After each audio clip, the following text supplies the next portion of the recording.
안녕하세요. 보상스토리입니다. 제가 좀 발음이 안 좋은가 봐요. 제가 보상스토리라고 그러면 권혁수입니다 뭐 이렇게 들리나 봐요. 몰랐어요. 발음이 안 좋은가 봐요. 어쩔 수 없죠. 오늘은 이런 얘기까지 해야 되겠더라고요. 저는 아무 생각 없이 당연히 다들 아실 거라고 생각을 하고 설명을 따로 안 했었는데 모르시는 분들이 많더라고요. 오늘은 이제 말도 많고 탈도 많은 책임보험에 대해서 한번 이야기를 한번 해볼게요.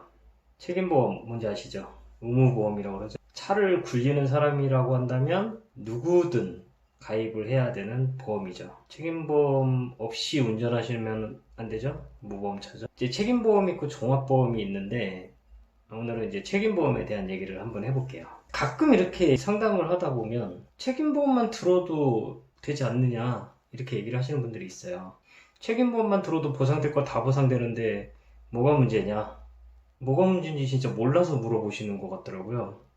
책임보험은 한도가 있죠. 그래서 그 한도를 벗어난 금액에 대해서는 운전자가 책임을 져야겠죠. 근데 그 한도가 얼마 안 돼요. 부상 3천만원, 사망 1억 5천만원, 1급 1억 5천만원이니까. 근데 이게 충분하다고 생각을 하시는 건가요? 진짜로? 예를 들어서 교통사고로 사망사고를 냈어요. 책임보험만 들어놓은 상태로.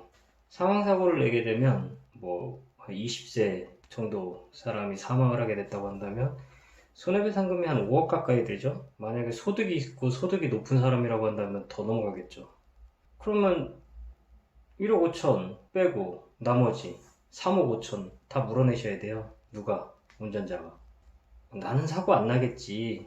나는 운전 되게 잘하니까. 여러 가지 이유들로 경제력 문제라든가 책임보험만 가입을 하시고 운전하는 분들이 뭐 한 10%? 15% 정도 된다고 얼핏 얘기를 들었어요. 정말 위험한 겁니다. 나를 위해서도 위험하고 남을 위해서도 위험한 거거든요. 되도록이면 종합보험에 가입을 하시고 운전을 하셨으면 좋겠습니다. 책임보험 대표적으로 오토바이가 있죠. 오토바이는 대부분이 책임보험만 가입을 해서 운행을 하고 있죠. 자동차도 책임보험만 가입을 하고 이제 운전하는 차들이 있고, 그리고 종합보험에 들었는데 연령 제한이라든가 아니면 특약 기반 여러 가지 부분들로 인해 가지고 책임보험만 적용이 되는 내용들도 있죠. 이렇게 책임보험만 적용되게 되면은 가해자들도 피곤한 상황에 빠지게 되고 피해자들도 좀 피곤한 상황에 빠지게 돼요.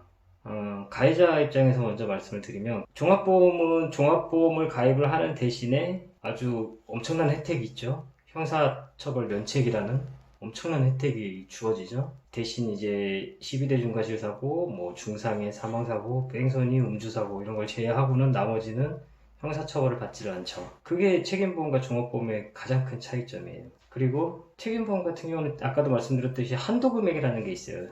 보통 이제 12급 정도면은 120만원 한도로 보험사에서 치료비를 대주게 돼요. 보험사는 120만원 치료비가 소진되면 손 떼요. 나랑은 끝. 운전자 네가 알아서 해.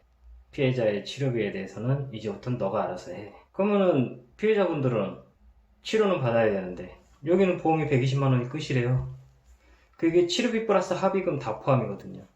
그러니까 만약에 120만원 한도인데 치료비가 100만원 나왔다. 그럼 합의금 20만원 뿐이 못 준다고 그러거든요. 책임보험사에서는.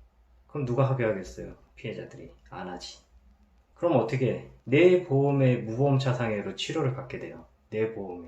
책임보험 한도를 벗어난 금액에 대해서는 내 보험에 있는 무보험차 상해를 통해서 치료를 받게 되고 합의금도 그쪽에서 받아요.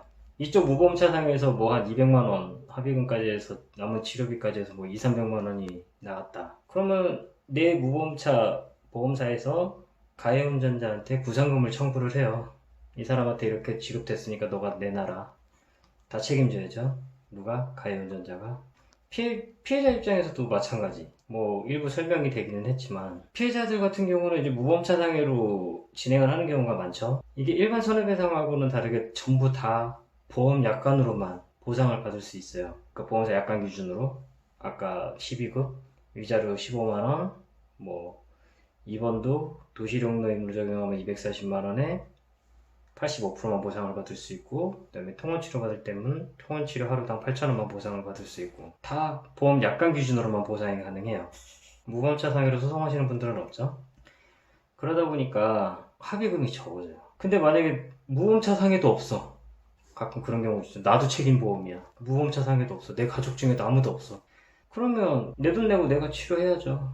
피해자분들도 내 돈 내고 내가 치료하고 나중에 가해자한테 그 돈 달라고 해야 되는데 가해자가 순순히 그 돈 주냐 안 주는 경우가 더 많거든요. 그럼 가해자 상대로 소송해야 돼요. 돈 달라고. 이런 피곤한 상황에 놓이게 되거든요. 그쵸. 가해자분들은 이제 또 형사합의도 해야 되죠. 상황에 따라서는 벌금 나오니까. 그런 이런 일들이 벌어지기 때문에 책임보험은 나도 위험하게 되고 그리고 피해자분들도 힘들게 만들고 그러니까 서로가 피곤하거든요. 저는 개인적으로 책임보험이라는 것 자체를 아예 그냥 없애고 다 종합보험으로 가입을 할 수 있도록 했으면 하는 개인적인 바람도 있기는 해요. 뭐 종합보험 같은 경우는 대인 보상은 무제한, 그다음에 대물은 뭐 금액에 따라서. 근데 실질적으로 보험료 얼마 안 올라가거든요. 물론 책임보험에 비한다면 많이 올라가겠죠. 만에 하나 사고가 발생을 한다고 한다면 책임보험만 가입해놓고 있다가는 엄청난 일에 휘말릴 수가 있죠. 그래서 오늘은 책임보험하고 무보험차 상해에 대해서 한번 알아봤습니다. 책임보험은 이런 특성이 있다는 것만 알고 계시면 될 것 같고, 교통사고로 피해당하신 분들은 가해자가 책임보험만 들었느냐 아니면 종합보험에 가입이 되어 있느냐에 따라서 앞으로 사건을 어떻게 진행을 할지 판단을 하시면 될 것 같아요. 이상으로 마치도록 하겠습니다. 감사합니다.